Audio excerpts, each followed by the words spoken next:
আসসালামু আলাইকুম ওয়া রাহমাতুল্লাহি ওয়া বারাকাতুহু। সময় যেহেতু বরকত, আমাকে সভাপতি করেছেন আমার বাবা ওসি মুর্শিদ। আমি গত রাতে সাতক্ষীরা ছিলাম, সেখান থেকে 3 ঘন্টা জার্নি করে ফ্লাইট ধরলাম যশোর। যশোর থেকে ফ্লাইটে ঢাকা, ঢাকা থেকে পর্যন্ত এসে আবার আমাকে এখান থেকে দেবিদ্যার প্রোগ্রামে যেতে হবে। তো আমার পরে বিশ্ববিখ্যাত আলেমে দ্বীন আল্লামা নূরী সাহেব আসবেন, ওনার তাকরীর শুনবেন, অন্যান্য অতিথিবৃন্দ বয়ান শুনবেন। তো প্রথমে 13তম সুন্নি সম্মেলনে আমার বক্তব্য শুরুতে আল্লাহর প্রশংসা করছি, যিনি আমাদেরকে দীর্ঘ 1 বছর পরে আবার সেই মাদ্রাসা মাঠে শ্যামবাড়ি এই আপনার ইসলামিয়া দাখিল মাদ্রাসা ময়দানে এনেছেন, বসেছেন প্রিয় হাবিব আকরাম নূর মুজাসসাম ফখরে আদম, যিনি মক্কি ও মদনী হাশমি ও কুরাইশি, যিনি तमाम আম্বিয়া کرامের ইমাম, যিনি সকল সৃষ্টির মূল, যিনি আল্লাহ তাআলার বন্ধু, যিনি আমাদের সকলের আপন জন। যেখানে কেউ আপন হয় না, যেখানে কেউ খোঁজ খবর নেন না, সেই কবর ও হাসর মিজানে যিনি খবর নেবেন, সুপারিশ করবেন, আমাদের জন্য আল্লাহর পাকের কাছে সিজদায় পড়বেন, সেই আমাদের আকা, যিনি সবসে আউলা ও আলা हमारा नबी, सबसे बाला व आला हमारा नबी, सारे ऊंचों से ऊंचा सब्जी है जैसे है वह ऊंचों से ऊंचा हमारा नबी, সেই নবী মুহাম্মদুর রাসূলুল্লাহ সাইসনামের কদমে চরণে জানাই হাজারো লাখো কোটি করোড় সালাত ও সালাম। চিৎকার দিয়ে বলুন আলহামদুলিল্লাহ। একটা আওয়াজ দর্শক পাবলিক, বাবা ওসি মুর্শিদ, কিছুক্ষণের মধ্যে তুমি খানা বন্ধ করে দাও। আমি দেখেছি এখান থেকে খানার এখানে অনেক লোক বেশি শুধু খাইতে চায়, খানা তো একবার হবেই তো বারো। যে আমরা এক ঝাঁক মানুষ আজকে এখানে এসেছি, আমাদের জানা উচিত আমরা জীবন থাকার কারণে মাহফিল পর্যন্ত পৌঁছে গিয়েছি, কিন্তু কোন মুহূর্তে কখন মৃত্যুর পরওয়ানা আমার আপনার প্রতি জারি হয়ে যায় সেটা আমরা জানি না। উচ্চ স্বরে বলেন, জানেন কে? আল্লাহ শব্দটা একটু জোরে বলবেন, এমন ভাবে বলুন যে আল্লাহ যেন খুশি হয়, নবী পাক যেন খুশি হয়, আমাদের গুনাহগুলো যেন মাফ হয়ে যায়, শয়তান যেন বেজার হয়ে যায়। চিৎকার দিয়ে বলেন, আমার আপনার মৃত্যুর খবর জানেন কে? এবার উচ্চ স্বরে বলেন, হায়াতের মালিক কে? হায়াত শেষ হলে কবরে নিয়ে যাবেন কে? সমস্ত মানুষ, সমস্ত আত্মীয় স্বজন, পাড়াপড়শি সব থেকে যাবে, সকলের মাঝখান থেকে তুমি আমি ইনি তিনি চলে যাবে। কেমন একটি ঘটনা, কেমন একটি ব্যাপার, সবাই থাকছে, আমি চলে যাচ্ছি, আর এমন পথে যাচ্ছি যেই পথে যাওয়া হয় আবার আসা হয় না। এই কথাকে একটু চিন্তা করেছে? হ্যাঁ যুবক, তোমার মতো হাজার কোটি যুবক কবরে। হ্যাঁ ব্যবসায়ী, তোমার মতো হাজার কোটি ব্যবসায়ী কবরস্থানে। হ্যাঁ member, chairman, master, teacher, professor, সর্বস্তরের মানুষ চিন্তা করে দেখো, তোমার মতো কত ব্যক্তি, কত নারী, কত পুরুষ, কত যুবতী, কত যুবক কবরে। এবার সবাই চিৎকার দিয়ে বলো, তোমারও আমারও কবর যাওয়ার প্রোগ্রাম আছে কিনা? কেমন একটি প্রোগ্রাম! 6 ছেলের সামনে বাবা মারা যায়, 3 ছেলের সামনে বাবা মারা যায়, বাবার সামনে ছেলে মারা যায়, ভাইয়ের সামনে ভাই মারা যায়, আত্মীয় স্বজনের সামনে মারা যায়, কেউ যায় না, কেউ যায় না, কেউ যায় না। এমন একটি সফর যেটার আয়াতের মধ্যে আল্লাহ বলেন কুল্লু নাফসিন যায়কাতুল মাউত। একটা আয়াত পেলাম, আমাদের মৃত্যু হবেই হবে, কোনো সন্দেহ নাই। কিন্তু আল্লাহ তাআলা অন্য আয়াতে বলেছেন ওয়ালা তামুতুন্না ইল্লা ওয়া আনতুম মুসলিমুন। একদিকে বলা হলো আমরা মরে যাব, নিশ্চয় আমাদের মৃত্যু হবে, এর মধ্যে কোনো সন্দেহ নাই।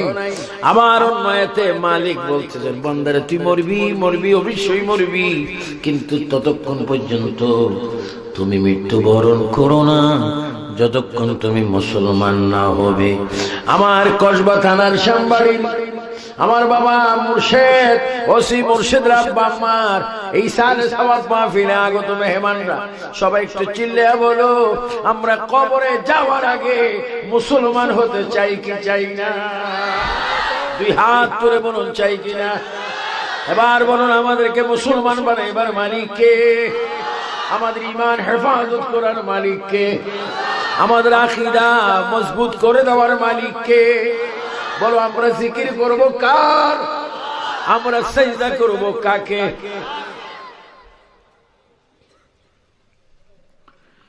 এজন্য কোন এক কবি বলেছেন দিন কে সূরজ ডুব রাহা है हम लोगों की सामने, दिन के सूरज डूब रहा है हम लोगों की सामने, रुझ हशर में क्या जवाब है मुस्तफा की सामने। তুমি সকাল দুপুর সন্ধ্যা সব সময় তোমার অতীত হয়ে যাচ্ছে, বিয়োগ হয়ে যাচ্ছে। তুমি কি করে তোমার দিন শেষ করছো, কি করে তুমি রাত যাপন করছো, কি করে তুমি সকাল বেলায় উঠে ঘুম থেকে জাগ্রত হয়ে এই 12টি ঘন্টা তুমি কিভাবে কাটালে, রাত্রের 12 ঘন্টা কিভাবে কাটালে? একদিন যখন তুমি হাসরের ময়দানে উঠবে আমার দয়াল নবীর সামনে তুমি কি জবাব দিবে? ও শ্যামবাড়ির ভাইয়েরা, কসবা থানার ভাইয়েরা, জোরে জোরে বলো আমরা প্রিয় নবীর চেহারা মোবারক দেখার ইচ্ছা আছে কিনা? ডান হাত তুলে বলো আছে কিনা? 3 বার বলো দাও ইয়া রাসূলুল্লাহ। আরো জোরে হবে, 2 হাত তুলে হবে। আমরা নবীর চেহারা মোবারক দেখলে কি গুনাহ হবে না গুনাহ মাফ হবে? এই জন্য প্রিয় ভাইয়েরা সময় শেষ। আমার মা বোনকে বলবো, আমার ভাই বাবাদেরকে বলবো, আসুন আমরা কবরে যাওয়ার জন্য প্রস্তুতি হয়ে যাই। ওমান যেতে হলে, দুবাই যেতে হলে, আমেরিকা যেতে হলে, লন্ডন, ফ্রান্স, ইটালি, জার্মান যেতে হলে, বিশ্বের যে কোনো একটা কান্ট্রিতে যেতে হলে তোমাকে পাসপোর্ট করতে হবে। পাসপোর্ট করলে হয় না, ভিসা লাগাইতে হবে। আবার ভিসা লাগাইলে হয় না, সেটা জাল ভিসা মুক্ত হতে হবে। তুমি যদি বাংলাদেশটা ছেড়ে, কসবা ছেড়ে, শ্যামবাড়ি ছেড়ে একদিন কবরের যাত্রী যদি হয়ে যাও, তোমার মধ্যে একটা জিনিস লাগবে, একটা বিষয় লাগবে। সেই বিষয়টুকু হচ্ছে আমার নবীর আদর্শ সংযুক্ত নবীর ভালোবাসা। কার ভালোবাসা? নবীর ভালোবাসা। নবীজি বলেন লা ইউমিনু আহাদুকুম হাত্তা কুনা হাব্বা ইলাইহি মিন ওয়ালিদিহি ওয়া ওয়ালাদিহি ওয়ান নাসি আজমাইন। কত সুন্দর কথা! নবীর হাদিসগুলি যদি আমরা একটু ফলো করি, নবীর হাদিস মোতাবেক যদি আমরা চলি, আমি একটা কদম দিব, এই কদমটা আমার কতটুকু নেক হবে, কতটুকু গুনাহ হবে আমাকে একটু খেয়াল করতে হবে। মসজিদের দিকে যদি যাও সওয়াব পাবে, সিনেমার দিকে যদি যাও তুমি গুনাহ পাবে। এবার জোরে জোরে বলো, আমরা কি সিনেমার রাস্তা চাই না মসজিদের রাস্তা চাই? মসজিদের রাস্তায় মসজিদে আল্লাহ আছে কিনা? আর সিনেমায় কে আছে? জোরে বলো না, কে আছে? তোমরা কি শয়তান ওয়ালা না আল্লাহ ওয়ালা? কে কে আল্লাহ ওয়ালা? একটু দুই হাত তোলো, দুই হাত তোলো, দুই হাত তোলো। জোরে আমরা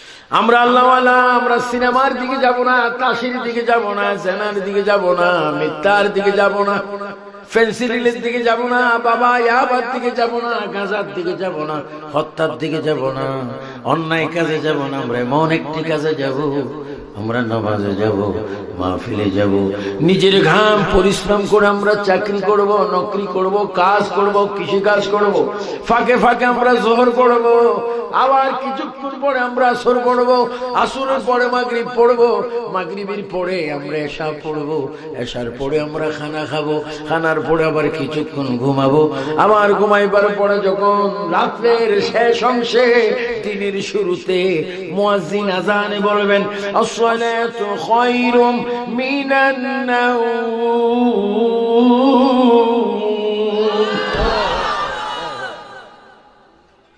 ঘুম হতে নামাজ ভালো, ঘুম হতে নামাজ ভালো। এই জন্য আমি প্রায় বলি, কালকে আমি সাতক্ষীরা বলেছি নলতা দরবারে, যদি চাও তুমি বলবে কথা আল্লাহর সাথে, তবে ভাই তুমি প্রতি ওয়াক্ত নামাজ আদায় করো নবীজির মোহাব্বতে। যদি চাও তুমি কথা বলবে আল্লাহর সাথে, তবে ভাই তুমি প্রতি ওয়াক্ত নামাজ পড়ো নবীর মোহাব্বতে। আসসালাতু মিফতাহুল জান্নাহ, আসসালাতু মিরাজুল মুমিনিন। ও সামবাড়ির ভাইরা, ও বাবারা, যুবক ছেলেরা, তোমরা যারা 20, 25, 30, 35, 40-এর কাছাকাছি, তোমরা আমার সন্তানের মতো। এই দিন নয়, আজকের রাত তোমার লাইফের শেষ হতে পারে, আগামী দিন 4 গাছ বাজারে তোমার মৃত্যু হতে পারে, আগামী দিন বিবাড়িয়া শহরে তোমার মৃত্যু হতে পারে, তোমার ঘরে তোমার মৃত্যু হতে পারে, তোমার কলেজে তোমার মৃত্যু হতে পারে। কখন তোমার মৃত্যু হয় তুমি নিজেও বলতে পারো না। এই জন্য সবাই চিৎকার দিয়ে বলো, আমরা হায়াতটা থাকতে ভালো কাজ করতে চাই কে চাই না? এবার চিৎকার দিয়ে বলো, হেদায়েতের মালিক কে? আরেকবার বলো, কে? আমাদের আল্লাহ। আল্লাহ কয়জন? আল্লাহর সাথে কোনো শরীক আছে নাকি? এই জন্য ভাই, হয় 60, 70, 80 বছর বাঁচবে, বেশি দিন বাঁচবে না, কিন্তু আমি চাচ্ছি যেন আমাদের আমলের মধ্যে নামাজটা বেশি বেশি পাওয়া যায়, আমলের মধ্যে যেন নামাজটা বেশি বেশি পাওয়া যায়। দেখেন নবীর যুগে নবীর দামান, নবীর জামাই, নবীর 2 মেয়ের স্বামী, তুমি আমি কি শিখবো, তুমি আমি কি বলবো? আল্লাহর হাবিব বলেন, মান আলাইহি ওয়া সাহাবী, তোমরা যদি জিরো থেকে হিরো হতে চাও, অন্যায় থেকে ন্যায় পথের গ্রাণ চাও, তোমরা যদি অবাস্তব থেকে বাস্তব চাও, নকল থেকে যদি আসল চাও, তোমরা যদি বেঈমান থেকে মুমিন হতে চাও, মান আলাইহি ওয়া সাহাবী, আমি বা আমার সাহাবায়ে কেরামকে ফলো করো। চিৎকার দিয়ে বলো আল্লাহু আকবার। আমরা ফলো করবো কাকে? নবীজি সাল্লাল্লাহু আলাইহি ওয়াসাল্লাম আর সাহাবায়ে কেরাম, যাদের শানে আল্লাহ বলেছেন রাদিয়াল্লাহু আনহুম ওয়া রাদু আন যালিকা লিমান খাশিয়া রাব্বাহ। যাদের উপর আল্লাহ রাজি হবেন না, বরঞ্চ হয়ে গেছে, যাদের উপর আল্লাহ রাজি হয়ে গেছেন, তাদের ক্লাসের নাম সাহাবায়ে কেরাম। সুবহানাল্লাহ। তারা কি? সাহাবায়ে কেরাম।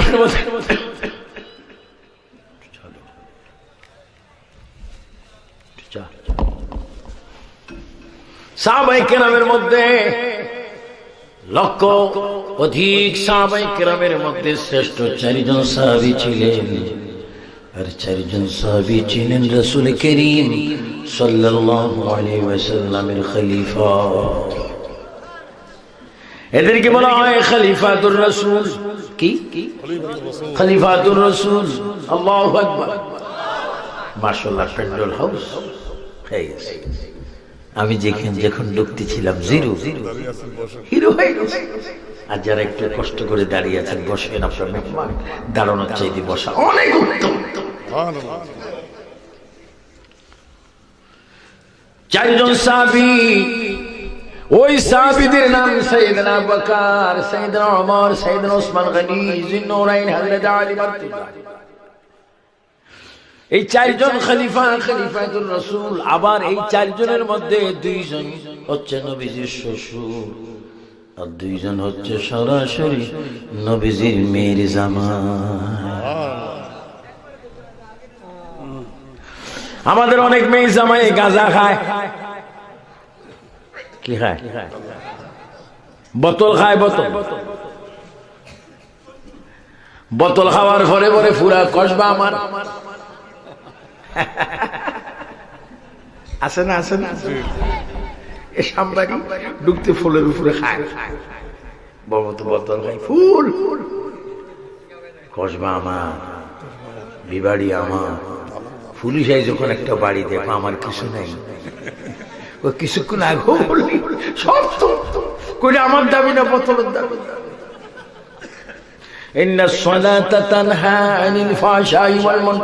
ও যুবক, তোমার জীবন সোনালী জীবন। ও যুবক, তোমার জীবন গোলাপি জীবন। ও যুবক, তোমার জীবন এমন হীরা মুক্তা জীবন।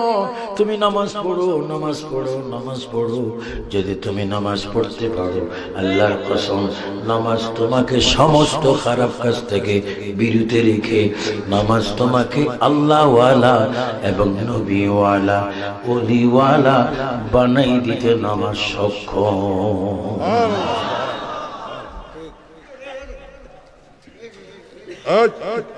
যুবকরা, ও যুবক, একটু আওয়াজ দিয়ে বলো নামাজ চাই কিনা।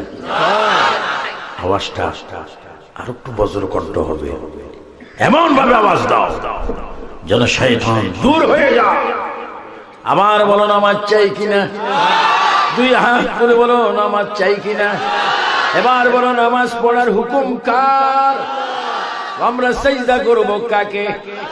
সুবহান রাব্বিল আযীম, সুবহান রাব্বিল আলা বলে আমরা তাসবিহ জিকির করব কার? সুবহানাল্লাহ। ভাইরা আমার, আল্লাহর প্রিয় নবী, তু জাহানের বাদশা নবী, নূরানী নবী, কামলিওয়ালা নবীর চারজন খলিফা। মাঝখানে একটু আকীদার কথা যদি সভাপতি হিসেবে না বলি, আল্লাহর আদালত আমাকে জবাব দিতে হবে। সবাই জোরে বলেন, মুহাব্বতে বলেন, আমাদের প্রিয় নবী মুহাম্মদ সাল্লাল্লাহু আলাইহি ওয়াসাল্লাম নূরানী নবী, নূর নবী। এটা আপনাদের বিশ্বাস হয় কিনা?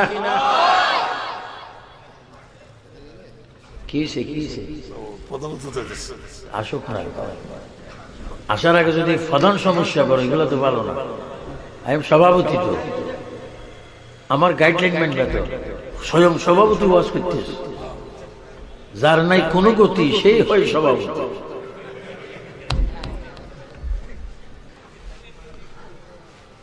যত মেহমান আসবে অগ্রিম তাদেরকে ওয়েলকাম, আমিন বলুন। কারণ সময় কম, তো আমি চলে যাচ্ছি। গভীর মনোযোগ। নবীজির চারজন খলিফা। জনে বলুন কয়জন খলিফা? কি বলতেছিলাম আমার ভাইয়েরা? প্রিয় নবীর চারজন খলিফা, চারজনের মধ্যে দুইজন নবীর শ্বশুর, সুবহানাল্লাহ, আর দুইজন নবীর জামাতা জামাই। শ্বশুর কারা? সাইয়েদনা আবু বকর সিদ্দিক শ্বশুর, হযরত ফারুক আযম শ্বশুর, হযরত ওসমান গনি জামাই, শের খোদা আলী মুর্তজা জামাই। জোরে বলুন মারহাবা।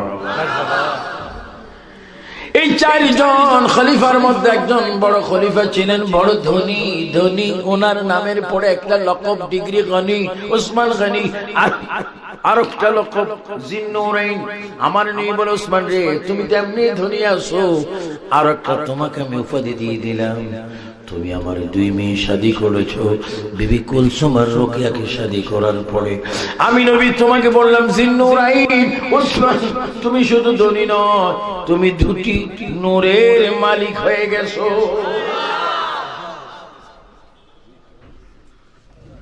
আমাদের দেশের মেয়েদেরকে মাথায় কাপড় দেওয়ার জন্য, পর্দায় থাকার জন্য নসিহত করতে হবে। আর নবী মেয়েকে পৃথিবীর জগৎ সেরা জাজিরাতুল আরব, বিশ্বের শ্রেষ্ঠ ধনী হযরত ওসমান গনি জিন্নুরাইন, যিনি একদিকে খলিফাতুর রাসূল, অন্যদিকে সাহাবী, অন্যদিকে আরবী, অন্যদিকে শ্রেষ্ঠ ব্যবসায়ী, রাসূল করিমের দুই মেয়ে শাদী করে তিনি দুই নূরের মালিক হয়ে গেছেন। রাসূল করিমের মেয়ে বিয়ে করলে নূরের মালিক হয়, আর আজকে সেই নবীকে আমরা বলছি আমাদের মতো মাটির মানুষ। নাউজুবিল্লাহর আওয়াজ এত ছোট কেন? বলো নবী কি আমাদের মতো হতে পারে? আমরা কি নবীর মতো হতে পারি? নবীজির কোন অংশ কোন মানুষের মতো নয়। নবীজি থাকেন আরবে, নবীজির শাহাদাত আঙ্গুলের ইশারায় চন্দ্র দুই খণ্ডিত হয়ে যায়। কাপড় কেসি, কেসি আপনারা চিনেন কিনা? দর্জি, দর্জি কি কেনসি নাকি বলে এই দিক কেসি, কেসি আর কাপড় যদি পাশাপাশি হয়, মুখোমুখি হয়, সংযুক্ত হয়, কাটতে সুবিধা হয়, দূরে থাকলে কাটা যাবে না। ও নবী আপনি থাকেন জমিনে, চন্দ্র থাকে উপরে, আপনি কি করে চন্দ্র দুই ভাগ করে দিলেন? হে আমার উম্মতরা শোনো, চন্দ্র যদিও তোমাদের কাছে দূরে, আমি নবী চন্দ্রকে ইচ্ছা করলে হাতে এমনি ভাবে ধরতে পাই।